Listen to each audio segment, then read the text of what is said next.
Salam Bapak Ibu Saudara-saudari yang terkasih. Selamat datang di channel Pemulihan Hati. Ingat untuk like, subscribe, dan nyalakan loncengnya untuk mendapatkan notifikasi video terbaru. Mari kita mendengarkan renungan firman Tuhan dengan judul Bersama Memikul Beban.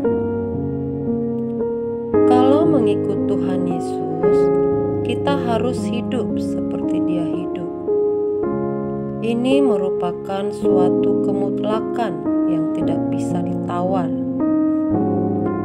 Pada umumnya, banyak orang masih egois dan duniawi, yaitu masih mau menikmati dunia sama seperti anak-anak dunia menikmati dunia ini.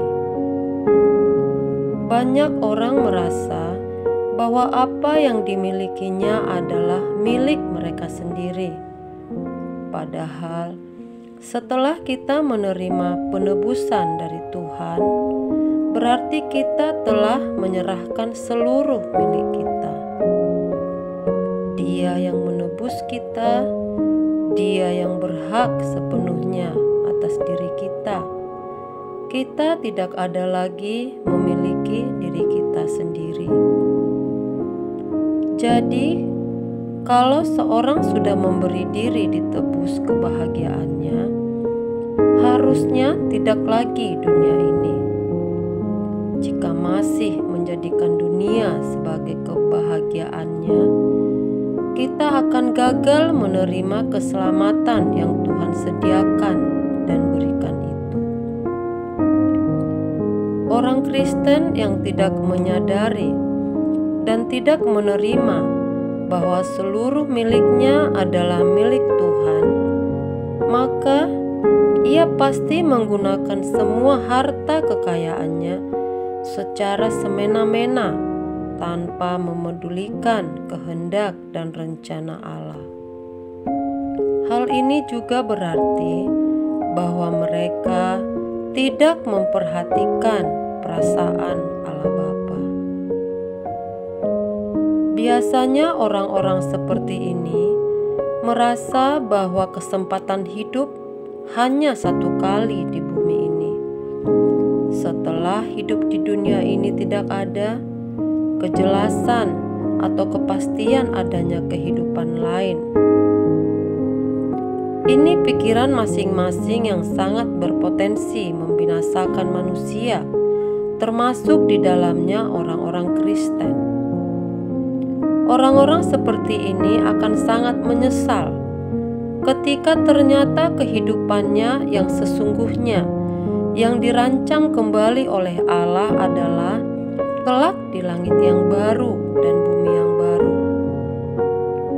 Suatu saat nanti, banyak orang Kristen yang akan sangat menyesal, sebab ternyata sebenarnya mereka memiliki Allah yang juga adalah Bapa yang tidak terbatas, yang memiliki segala kemuliaan, kerajaan, dan kuasa yang tidak terbatas.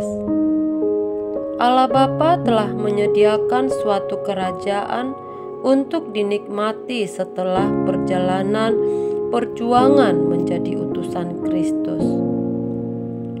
Yesus berkata, "Janganlah takut, hai kamu kawanan kecil, karena Bapamu telah berkenan memberikan kamu kerajaan itu." Lukas 12 ayat 32.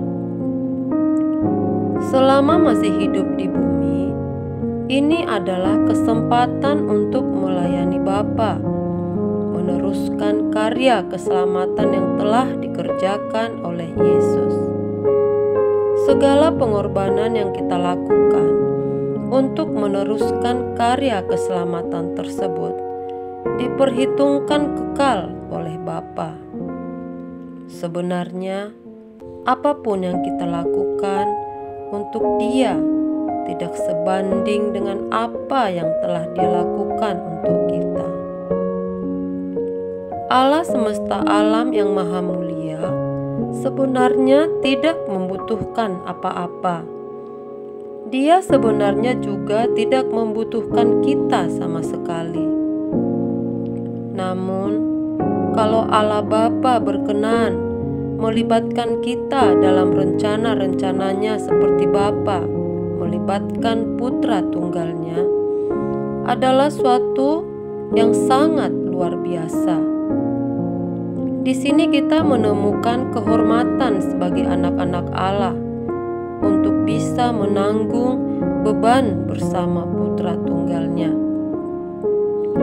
Oleh sebab itu, sudah saatnya bukan kita yang menuntut Allah untuk memberkati dengan berkat-berkat jasmani dan memuaskan kita dengan segala kesenangan versi kita sendiri. Kita mestinya tidak lagi memberi persembahan dengan catatan demi memperoleh balik berlipat kali ganda. Sudah saatnya gereja tidak lagi sibuk dengan persembahan persepuluhan, persembahan buah sulung, janji iman berupa uang dan sejenisnya. Sekaranglah saatnya gereja mengarahkan jemaat dan para pelayan Tuhan untuk menjadi dewasa, yaitu memikul salib bersama Yesus. Menjadi Kristen itu berarti harus menjadi seperti Kristus, yaitu menjadi anak-anak Allah yang mengerti kehendak Bapa untuk dilakukannya dan rencananya untuk diselesaikan. Dari hal ini, seseorang dapat mengerti dan memahami bagaimana menghayati kehadiran Allah secara tepat dalam kehidupan yang menghayati kehadiran Allah melalui mempelajari Alkitab, melalui perjumpaan dengan Allah setiap hari dalam doa dan melalui pengalaman hidup.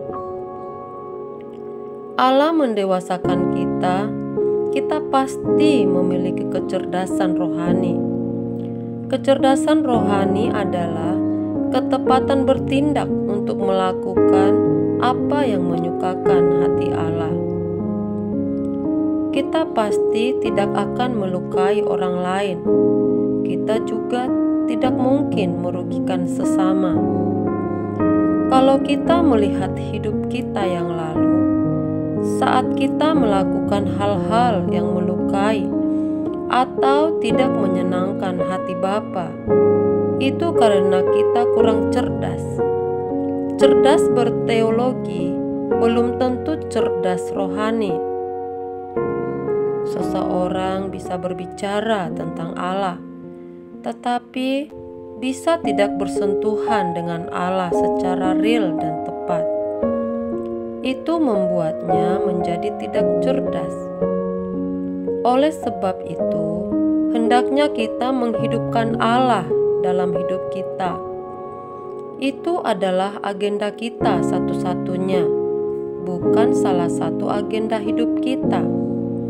Kita akan mengalami indahnya berjalan bersama Allah. Untuk itu, kita harus nekat dan ekstra ekstrem. Sebab Allah yang besar, mulia, dan agung harus diimbangi dengan menjadikan Dia segalanya dalam hidup kita. Hanya Dia yang dapat menggerakkan dan menggairahkan hidup kita. Hanya Dia kebahagiaan hidup kita. Tidak ada yang berharga dalam hidup ini jika dibandingkan dengan Allah. Allah yang besar harus diimbangi dengan ketekunan yang tinggi dan kesediaan untuk meninggalkan segala kesenangan dunia. Demikianlah renungan ini, kiranya dapat memberikan pencerahan bagi kita semua. Tuhan Yesus memberkati.